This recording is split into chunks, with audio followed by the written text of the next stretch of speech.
bansang UAE.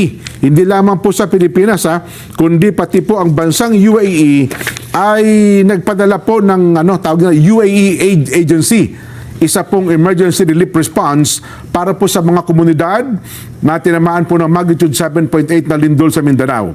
Ayon po kay Dr. Tarek Ahmed Al-Aberi, ang ayuda ay para po sa maibsan ang paghihirap ng mga naapektuhan ng sakuna at bilang suporta na rin po sa mga naunang recovery effort.